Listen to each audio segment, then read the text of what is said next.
मेरा आपसे सवाल ये है कि हम अनसर्टेनिटी से इतना डरते क्यों हैं? किसी ने पूछा है।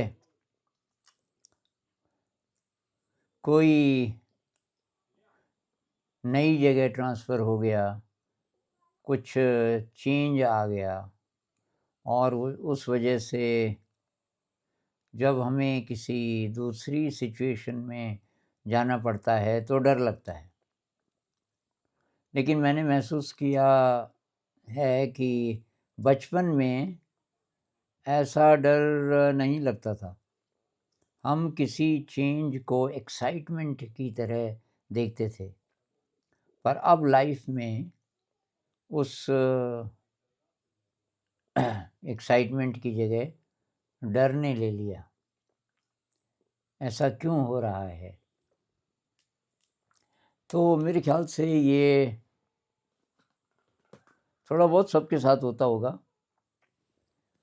कम से कम वो जो एक्साइटमेंट है, जो बचपन में नई जगह के लिए होता था, कम से कम वो तो शायद गायब हो ही गया होगा सबका। क्योंकि अब कुछ ज़्यादा डर जाते हैं, कुछ नहीं डरते कि कोई बात नहीं है, थोड़ा होगी प्रॉब्लम, कोई बात नहीं, फेस कर लेंगे। लेकिन वो जो उत्साह बचपन में होता था, नई जगह, नए लोग, नया आसमान, वो गायब हो जाता है। तो कुछ तो कारण उसके ऊपर-ऊपर से इस तरीके से पकड़ में आते हैं कि भई बच्चे को अभी दुनिया की गंदगी का ज़्यादा पता नहीं है। अगर बच्चे का बचपन ठीक से गुज़र रहा है, मतलब बच्चा बीमार नहीं है, कोई ऐसी लंबी बीमारी नहीं है उसको, उसको ठीक से प्यार मिलता है, उसको अच्छा समाज मिला हुआ है, इंसानों का समाज, परिवार भी, आस अड़ोस-पड़ोस भी, कहीं कोई इनसिक्योरिटी नहीं है, खतरा नहीं है। और उसको अच्छा प्राकृतिक परिवेश मिला है, प्रकृति है और वो स्वतंत्र है, फ्री है, जा सकता है इधर-उधर। जैसे गाँव में होता है ना, तो मुझे पहाड़ के गाँव का अनुभव है क्योंकि मैं ये उत्तराखंड के गाँव में पला-बड़ा। बहुत रिमोट, कोई टेक्नोलॉजी नहीं, बस की आवाज़ भी नहीं क्योंकि सड़क बहुत दूर थी। कोई गाड़ी-घोड़ी दिखती भी नहीं थी वहाँ से। तो हम मतलब 5 साल का भी बच्चा कहाँ से कहाँ निकल जाता था। आधा-आधा किलोमीटर दूर, गाँव से बाहर, लहलहाते खेतों के बीच, आसमान है, धूप है और मगन है अपनी दुनिया में। तो कुछ विद्वान ये कहते हैं और मैं उनसे एग्री करता हूँ कि बचपन में बच्चा आधा इस दुनिया में होता है और आधा एस्ट्रल वर्ल्ड में होता है। एस्ट्रल वर्ल्ड क्या होता है? जहाँ हम समाधि में जा सकते हैं, जहाँ हम लूसिड ड्रीम में, आउट ऑफ बॉडी एक्सपीरियंस में जा सकते हैं।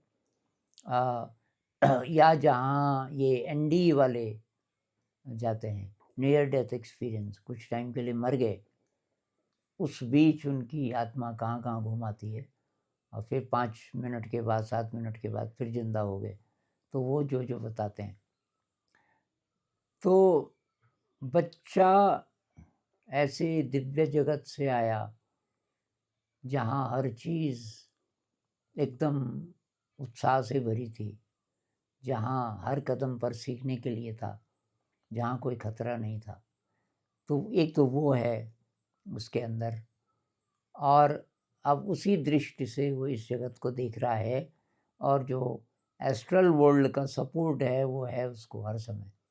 यानी कि वो ऐसे ही नहीं देखता, जैसे हम देखते हैं, या कोई मिस्टिक ऐसा हो सकता है, जय कृष्णमूर्ति जैसा, कि जो दूसरी दुनिया के भी संपर्क में है।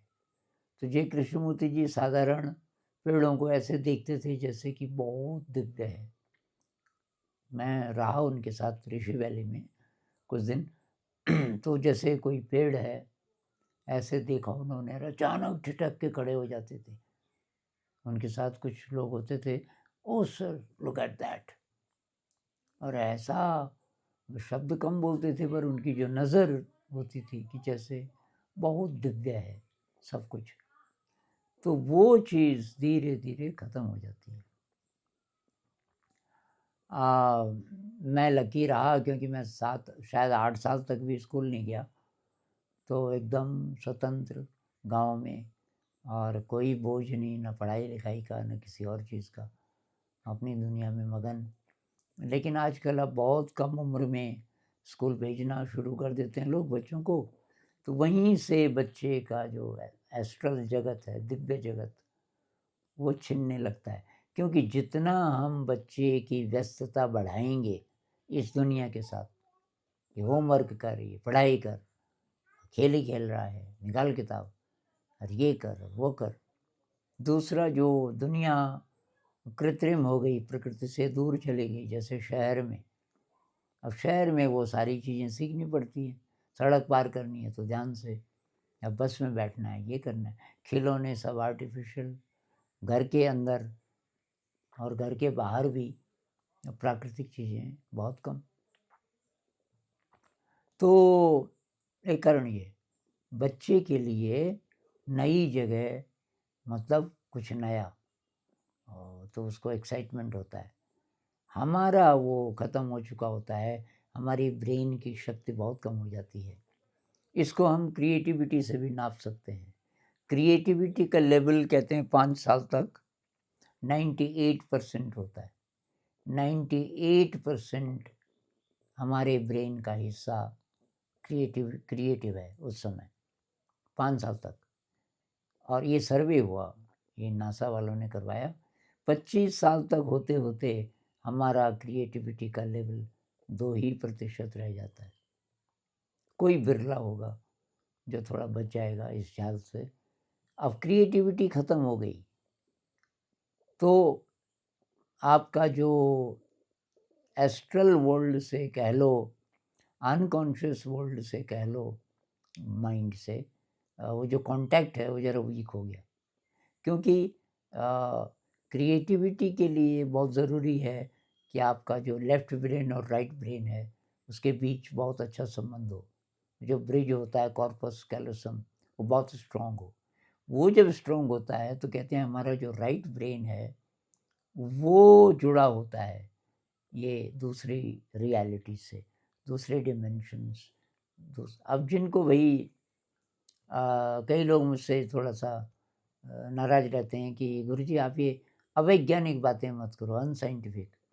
भाई साइंस अभी पहुँचे नहीं यहाँ, तो तब तक हम चुप रहे हैं। अभी मान लीजिए साइंस को अभी 100 साल और लगें, 100 साल बाद, 100 साल पहले कोई आपको बोलता कि भाई यहाँ से अमेरिका चिट्ठी भेजने का एक तरीका ये है कि हवाई जहाज़ से भी तेज़, हवाई जहाज़ यहाँ से वहाँ, फिर चिट्ठी का जवाब लाएगा यहाँ, तो 2 दिन हो जाएंगे। और आप बोलें कि ये कुछ ही मिनटों में हो सकता है, आपकी चिट्ठी वहाँ जा सकती है और जवाब भी आ सकता है। करता कोई विश्वास?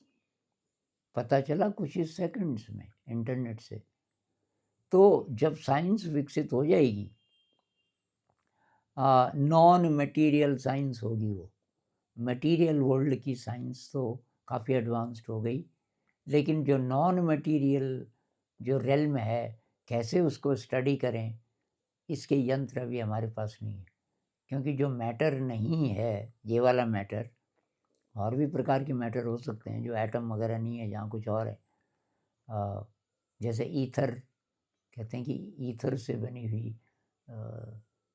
हुए जगत हैं, वो भी मैटर ही है एक प्रकार का, लेकिन ये वाला नहीं। और स्पेस और टाइम के ये रूल लागू नहीं होते।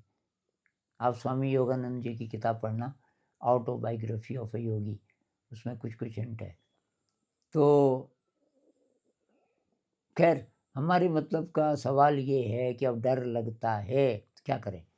अब क्रिएटिविटी ख़त्म हो गई, ब्रेन हमारा काफ़ी हद तक डैमेज हो गया, कुछ परिवार ने डैमेज किया, कुछ समाज ने, और फिर स्कूलों ने सिस्टमेटिकली डैमेज किया इतने साल। अब हम एकदम खटारा इंसान हो गए ब्रेन की हालत ख़राब हो गई। अब कहाँ से होना है एक्साइटमेंट और एंथुसियाज्म, सर्वाइवल मोड में जीने लग गए। सर्वाइवल मोड का मतलब इस बाहर की दुनिया में ये सब इंतज़ाम ठीक ठाक हो जाए, कुछ पैसा, रोटी, कपड़ा, मकान वगैरह वगैरह, साधन, और रोज़ रोज़ रोज़ कुछ सब ठीक ठाक चलती रहे ये दुनिया बाहर की। ये सर्वाइव कैटरपिलर ही की भाषा में सोचते रहते हैं हम। बटरफ्लाई भी बन सकते हैं, उड़ भी सकते हैं आकाश में, इसके लिए स्पेस ही नहीं बचा। और बच्चा तो है ही बटरफ्लाई, वो बीच बीच में मतलब वो उसका जो पर्सपेक्टिव है वो एस्ट्रल वर्ल्ड से, एस्ट्रल वर्ल्ड से जैसे वो देख रहा है इस दुनिया को, उसके अंदर इसलिए है वो उत्साह, और हमारा वो छिन गया। तो क्या करें? असली सवाल ये है कि भाई ऐसा है, अब मैं थका हारा इंसान हूँ, हालांकि अभी जवानी हूँ, और मुझे डर लगता है कल क्या हो जाए, दुनिया इतनी ख़राब है, रोज़ रोज़ न्यूज़ आती है, इनसिक्योरिटी है, अब ये जॉब चली ना जाए, ये भी इनसिक्योरिटी है, और रोज़ रोज़ डर लगता है बाहर निकलने में। अब मैं क्या करूँ? तो वही अपने ब्रेन को थोड़ा रीवायर करो। कैसे? मेडिटेशन से। मेडिटेशन का अभ्यास करो, क्रिएटिविटी का अभ्यास करो। ये 2 चीज़ें, मेडिटेशन और क्रिएटिविटी। मेडिटेशन तब सफल होगा जब आप शील का पालन करोगे, ब्रह्मचर्य है, अहिंसा है, चोरी नहीं करना, झूठ नहीं बोलना इत्यादि। और फिर किसी बड़ी शक्ति पर विश्वास। अभी मान लीजिए कि नहीं मानते आप, निहिलिस्ट टाइप के हैं, कुछ नहीं है, कोई बात नहीं, आप केवल विश्वास करना शुरू कर दो धीरे धीरे कि क्या पता कोई शक्ति हो, क्या पता एस्ट्रल जगत हो, क्या पता मरने के बाद केवल ये शरीर जो फिजिकल बॉडी है ये गिर जाता है, लेकिन हमारा असली शरीर कोई और हो, एस्ट्रल मटेरियल से बना हुआ, कौन जाने। तो ये विश्वास अगर आने लग जाएगा, धीरे धीरे धीरे हमारा काफ़ी हद तक वो बचपन वाला जो उत्साह है कुछ हद तक वापस आ सकता है, और हमें कम से कम डर नहीं लगेगा। थोड़ा सा ख़राब लग सकता है दूसरी जगह, आप फिर कैसे रहेंगे, कहाँ रहेंगे वगैरह थोड़ा बहुत आएगा चिंता, लेकिन ज़्यादा नहीं आएगा। तो मेरा तो मैसेज वही रहता है, भाई ध्यान करो, अच्छे कर्म करो, सेवा करो, शील का पालन करो, थोड़ा ज़िंदगी में क्रिएटिविटी लाओ। नमस्कार।